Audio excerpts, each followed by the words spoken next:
Welcome to North Macedonia. Let me take you through one of the most beautiful and most underrated countries in the entire Europe.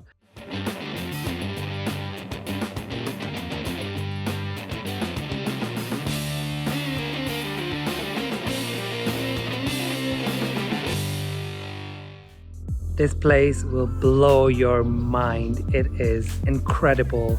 I came here to spend 3 days and I fell in love and ended up spending 2 weeks here. From people to value of money, things to see, natural beauty, this place has everything.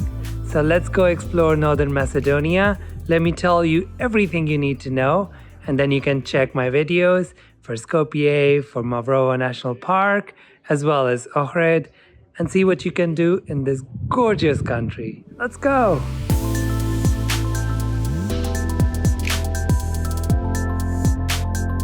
Visas for North Macedonia. So this country has a fairly liberal policy when it comes to visas. And if you're from the Europe or from North America, you don't need a visa to come here. They also don't have visas for quite a lot of their neighbors. So it's a fairly liberal and generous policy. Check the link in description and you will find the direct link to Ministry of Foreign Affairs website, where it's really, really clear who needs a visa, and if you need one, how do you apply for one. But honestly, it's really, really simple and easy. So well done, North Macedonia.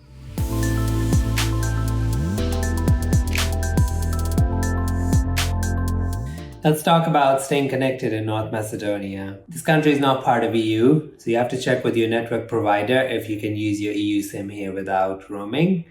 I couldn't, but it's not a big deal because the SIM cards here are really cheap.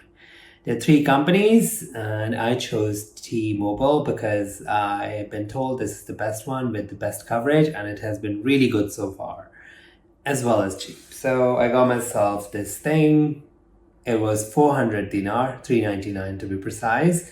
I got it from Viro Center in Skopje because the shop at the airport was closed. Now, this is only £6 for 5 gigabytes of data and 180 dinar credit, which is pretty cheap. One other thing I would like to mention about the SIM card is, when you're getting it, make sure to ask them if they have activated option 185, because then you can call and pay for the public bus in Skopje using your credit.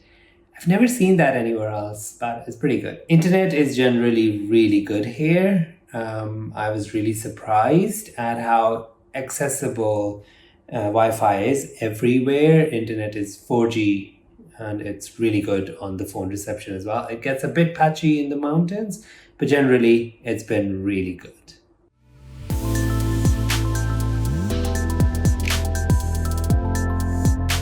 Getting to North Macedonia is quite easy. There are 2 international airports, one at Ohrid and the other one at Skopje.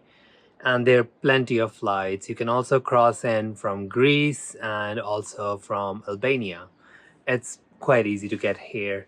Getting around the country, if you're using public transport, is a little bit tricky. I tried, but I didn't really get a lot of information. And if you're hiring a car, honestly, that will really, really help you. It's a really small country, so it's quite easy to get around in any direction. It's like no more than 2-3 hours at max.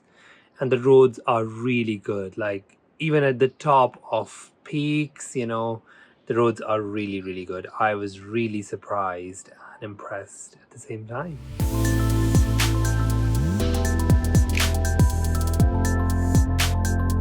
This is the currency of North Macedonia. It's really colorful and it's called dinar. Generally, North Macedonia is a really, really great value for money country.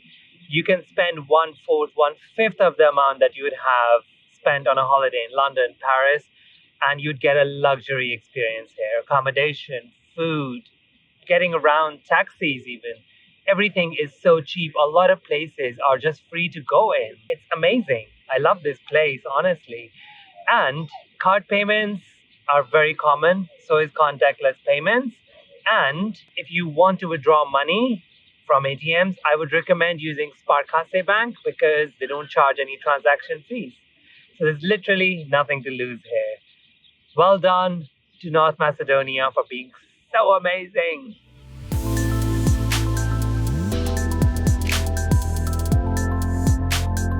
So when should you visit? I did not think of this country as one with extreme weathers, but it goes as high as 45 degrees and low as minus 20 degrees. So the best time to visit, in my opinion, is spring and autumn, which is from late April to early June. I'm here on the last week of May, or from mid-September to October if you really want to have great weather and you want to really enjoy yourself without rain and like excessively warm temperature.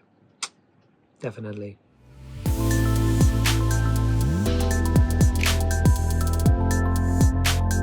How much time should you spend in North Macedonia? I would highly recommend that you book at least 6-7 days. You can do Skopje in about 2 to 3 days, but you need a bit more time for Ohrid because the city is small, but to get around, to see quite a few places around, you will need more time, and it's also much more beautiful and relaxing here. So definitely 6 to 10 days. You wouldn't be bored, I promise you.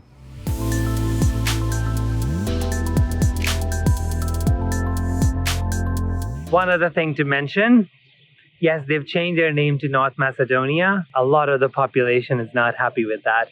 So when you're in the country, just call it Macedonia. And it's not a big deal, right?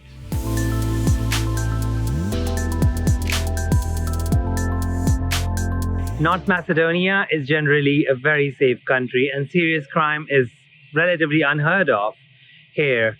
But you have to be careful because petty crime is a little bit of a problem when it comes to Skopje. In the rural areas, it's all good. But I actually saw a woman whose phone was snatched right in front of me. So you have to be careful about your wallets, your phones. Other than that, it's a great place. Love it.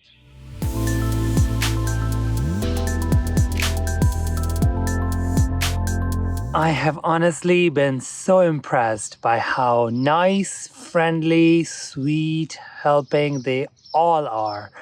I mean, I have not had a bad interaction since I've come here. Everyone is just so nice and friendly. I feel like there's a sense of simplicity in the interaction. It's not like a give and take transactional thing. They actually do want you to enjoy the country, the place. They will give you the best tips, where to eat, what to eat, everything. And I honestly love them. And I didn't get a shred of a hint that they're racist in any form. They're just so welcoming to everyone. I mean, everyone I've met so far on my travels in North Macedonia, all different sort of people, and they all loved it here. A big yay, a big thumbs up, a big thank you to the people of North Macedonia. I really love you all as well.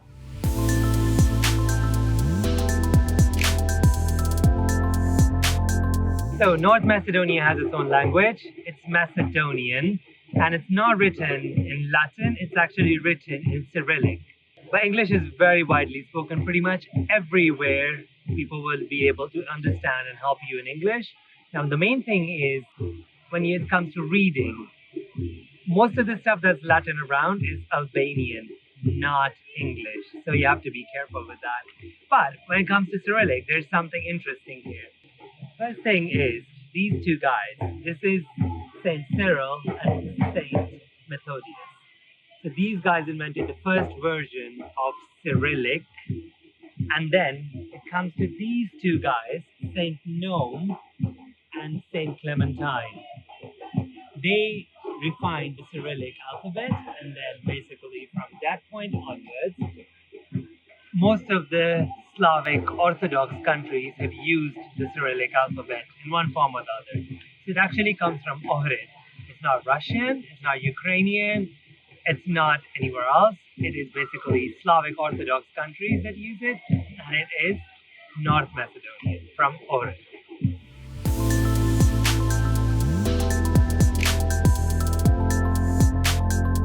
When Yugoslavia dissolved, North Macedonia was not in its current form. A village called Evkani created its own little state, an independent state. In 2000, it was merged into the municipality of Struga and became part of Republic of North Macedonia.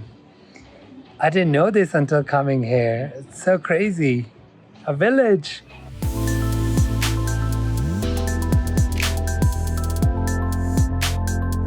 In North Macedonia, they use the EU plugs and it runs on 230 volts.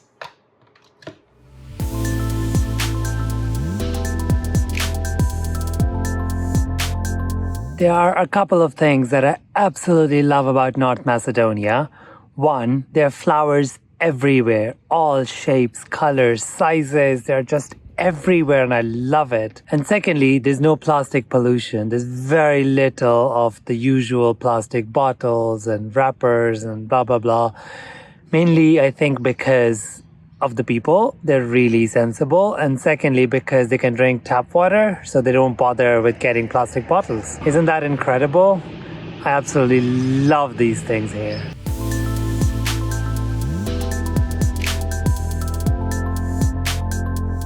What did I not like about North Macedonia? I actually thought quite a lot about it and I couldn't find a single thing that I didn't like about this place. I mean, everything's perfect. It's absolutely gorgeous. It is a stunning country. People are amazing and sweet and it's great value for money. I mean, I was supposed to spend 3 to 4 days in all, and I ended up spending 10 days here. So I think that says for itself. It is a great country. There's nothing you would hate here. Seriously.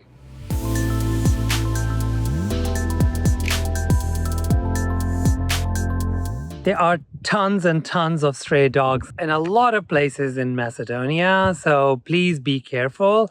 But the good thing is I've seen them and they are marked on the ear if they're vaccinated and castrated. So most of them are very, very docile and sweet. They will just come sit next to you and they're very, very cute as well. But please be careful still because you never know when they can attack you.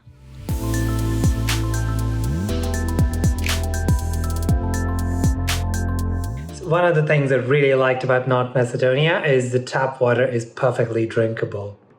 Ditch the plastics.